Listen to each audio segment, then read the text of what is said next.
వీడియోలు ఉన్నారు ఇక్కడ.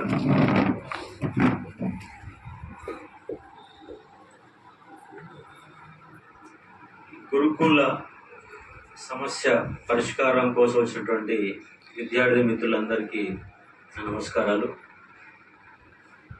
మీరు ఇక్కడ సమస్య పరిష్కారం అయితే నమ్మకం ఉన్నదా? రీలింక్వేషన్ ఇస్తారు, మాకు ఉద్యోగాలు వస్తాయి, 1:2 ఉన్న వాళ్ళకి నమ్మకం ఎంతమందికి ఉంది?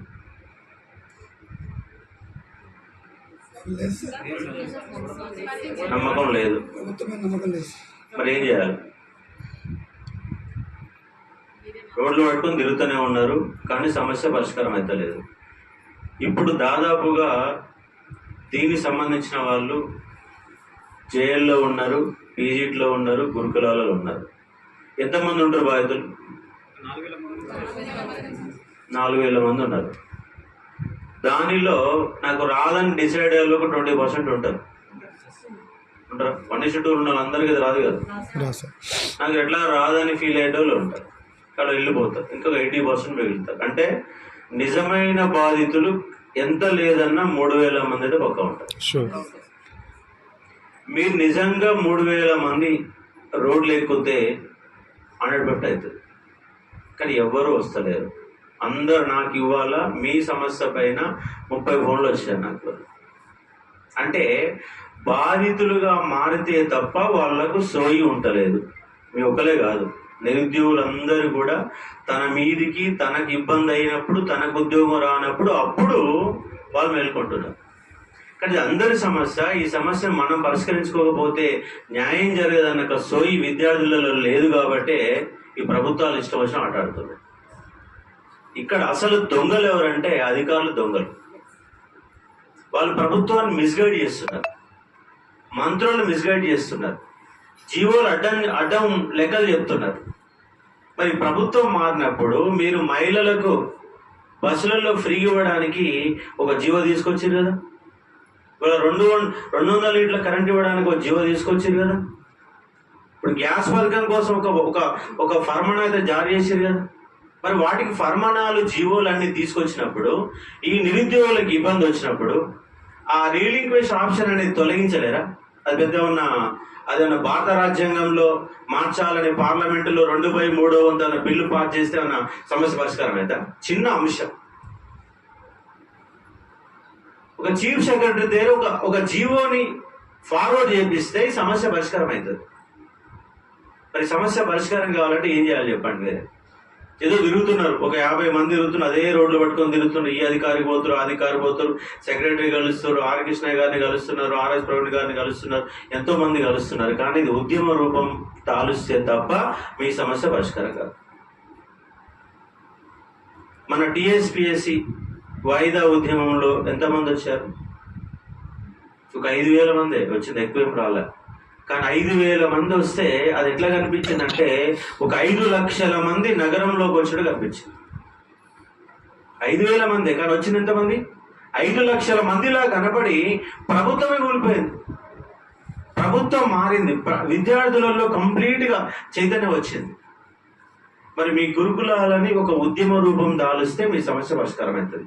3,000 మంది వాళ్ళ కుటుంబ సభ్యులతో కలిస్తే 5,000-6,000 మంది అవుతారు. మీరు ఇందిరా పార్క్ కాడ మహాధారణ పెట్టండి, దీక్షలాగా పెట్టండి. మరి 5,000 మంది రప్పించడం ఎట్లా?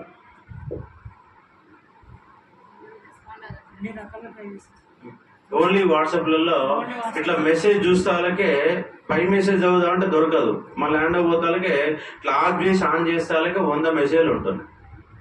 అలా అసలు ఇంపార్టెంట్ మెసేజ్ ఏందో కూడా తెలుస్తలేదు. ఇంపార్టెంట్ మెసేజ్ కూడా తెలుస్తలేదు. అయినా కూడా నిన్న కూడా నేను అన్ని అంశాలపై, నిరుద్యోగుల అన్ని అంశాలపైన కూలంకుషంగా కాంగ్రెస్ సర్కారులో నిరుద్యోగి గోసపోతుండో అరిగోస తీస్తున్నాను కూడా నేను క్లారిటీగా హెచ్చరిస్తూ నార్మల్ ఏం చెప్పలేదు. గతంలో టీఆర్ఎస్ గవర్నమెంట్ మీద ఎట్లా మాట్లాడినో అట్లాగే మాట్లాడినా. మరి నాకున్న ధైర్యం మీకు ఎందుకు ఉండట్లేదు? ఎందుకు రావట్లేదు చెప్పండి? ఉన్నారు, బాధితులు ఉన్నారు. వాళ్ళందరూ ఫోన్లు చేస్తున్నారు, వాట్సాప్ మెసేజ్ పెడతారు. ఫోన్లతో వాట్సాప్తో సమస్యలు పరిష్కారం కాదు కదా. ఇది మహా ఉద్యమ రూపం కనుక మీరు దాలిస్తేనే ఈ సమస్య పరిష్కారం అవుతుంది.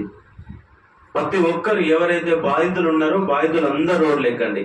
రేపు మీకు జీవో నెంబర్ 46 బాధితులు కూడా యాడ్ చేసుకోండి. ఇద్దరు కనుక యాడ్ అయితే గవర్నమెంట్ వాళ్ళ సమస్య పరిష్కారం అవుతుంది, మీ సమస్య పరిష్కారం అవుతుంది. వాళ్ళకు కనబడతలేదు మన సమస్య అనేది పరిష్కారం, వాళ్ళకంటే ఆ సమస్య ఉన్నట్టుగా వాళ్ళకి కనబడతలేదు. ఎందుకంటే బాధితులు అనే వాళ్ళు ప్రతిరోజు ఇంటి పత్రాలు ఏదో ఒక సమస్య, ఎవడి బాధ వాడిది. పెన్షన్ రానోడి పెన్షన్, భర్త చనిపోతే భార్యకు ఉద్యోగం రానోడు వాడి బాధ వాడిది, ఎవడి బాధ వాడిది. ఎవడికి బాధ ఉంటే వాడే తిరుగుతుంది తప్ప అందరి బాధగా ఎవడు భావించడం లేదు. ఇప్పుడు ఆస్మా తీసుకున్నంత సీరియస్గా అందరు తీసుకుంటే ఈ సమస్య ఎప్పుడో కొలుకోవచ్చు. అవునా కదా? అందరం ఫ్రీగా లేం కదా, మాకు పిల్లలు ఉన్నారు కదా, కుటుంబాలు ఉన్నారు కదా, ఈ బాధలతోనే ఉంటున్నారు. జిల్లాలో అంటారు, ఇప్పుడు నేను వస్తే బండి మీద ఎక్కినాక 5 ఫోన్లు వచ్చాడు నాకు, నా సమస్య తెలిసి కానీ ఫోన్ పెట్టేసి అని చెప్పేసారు. ఏం చేయగలుగుతారు చెప్పండి? మళ్ళీ అదే చెప్తారు, నాకు తెలియదా మీ సమస్య? జిఆర్ఎల్ ఇవ్వాలా, డిసెండింగ్ ఆర్డర్ ఇవ్వాలా, రిలీగేషన్ ఆప్షన్ ఇవ్వాలా. ఈ 3 కదా, ఇంకా 3 సంబంధించిన సమస్యలే. ఇంకో క్యాండిడేట్ నాకు ఎంతమంది నల్గొండకి వెళ్ళి ఫోన్ చేసిన క్యాండిడేట్, నాకంటే ముందు బయో సైన్స్ వాళ్ళు 3 ఉన్నారు సార్, 3కి జేఏలు వచ్చింది, పీజీ 3 పోతే నాకు ఉద్యోగం వస్తుందని చెప్తున్నాడు. చెప్పేట ఆయన ఆడున్నాడు, నల్గొండ ఉన్నాడు. మా సమస్య పరిష్కారం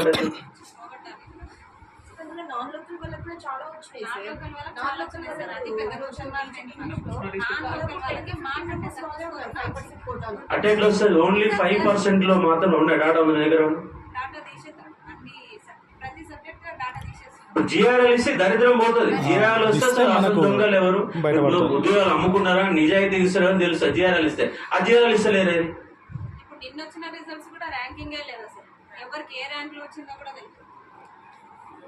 నేను మాట్లాడితే కొంతమంది కిందికి వెళ్ళి నెగిటివ్ కామెంట్ చేస్తున్నారు. ఏం చేస్తున్నారు? పోయినా సార్ వాళ్ళు పెట్టిన ఉద్యోగాలు రిజల్ట్ ఇచ్చారు, ఆ రిజల్ట్ ఉద్యోగాలు మిగిల్చుకుంటారు. వీళ్ళు పెట్టింది ఏమని చెప్పండి? కాంగ్రెస్ గవర్నమెంట్ వచ్చినాక ప్రత్యేకంగా ఈ ఒక సమస్య చూపెట్టండి, నిరుద్యోగుల సంబంధించి ఇది చేసాం మీరు చెప్పండి చూస్తాం. నిరుద్యోగుల గురించి ఈ సమస్య పైన నిర్ణయం తీసుకున్న సమస్యలు ఉన్నాయి చెప్పండి. పోలీసు గవర్నమెంట్ వాళ్ళు ఇచ్చిన ఉద్యోగాలు ఇచ్చినారు. చెల్లించాలంటే మనము దాన్ని జనం రూపంలో చూపెట్టాలి, ఉద్యోగ రూపంలో చూపెట్టాలి.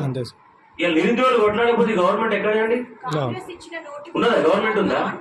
నేను సొంతంగా కారు వేసుకుని 5,000 కిలోమీటర్ తిరిగిన, నేను 1 కిలోమీటర్ కాదు 5,000 కిలోమీటర్ తిరిగిన, నాన్ స్టాప్ గా 20 రోజుల పాటు ఏదో ఒక మీటింగ్ లో మాట్లాడుతూనే ఉన్నా, 10 దగ్గర చేస్తూనే ఉన్నా. మరి మీరెందుకు ఇస్తారు? మీరేం నోటిఫికేషన్, మీరెందుకు ఉద్యోగాలు ఇస్తున్నారు? మరి రద్దు చేసి కొత్త ఉద్యోగాలు ఇస్తారా? ఇప్పుడు వచ్చిన వాళ్ళు ఉద్యోగాలు వచ్చిన వాళ్ళు మేము ఏం అనట్లేము, వాళ్ళకి కావాలా, మేము అలాంటి మాటలు కూడా ఏం మాట్లాడతలేము. రీలింక్వేషన్ ఆప్షన్ ఇచ్చేసి ఒక్కో 4 ఉద్యోగాలు ఏం చేసుకుంటాడు? ఒక్కో 4 ఉద్యోగాలు వచ్చి 4 ఉద్యోగాలు వచ్చి ఏం చేసుకోగలుగుతారు?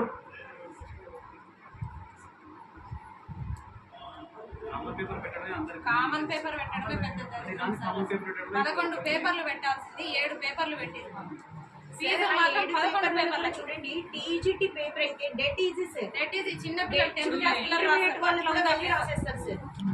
అసలు అటు ఒక సిలబస్ ఉండదు, సిలబస్ ప్రకారం పేపర్ తయారు చేస్తారా? చేయరు. ఏదో క్వశ్చన్లు ఇస్తారు, అంటే ఓళ్ళలో 3-4 ప్రొఫెసర్లకి తెప్పిస్తారు. కాకపోవచ్చు సార్, వాళ్ళు డిగ్రీ లెక్చరర్స్ ఇంటర్మీడియట్ వాళ్ళు ప్రిపేర్ చేసి ఉంటారు టీజీటీ పేపర్ అయితే.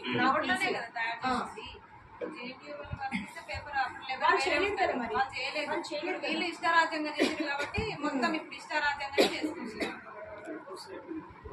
మరి సమస్య పరిష్కారం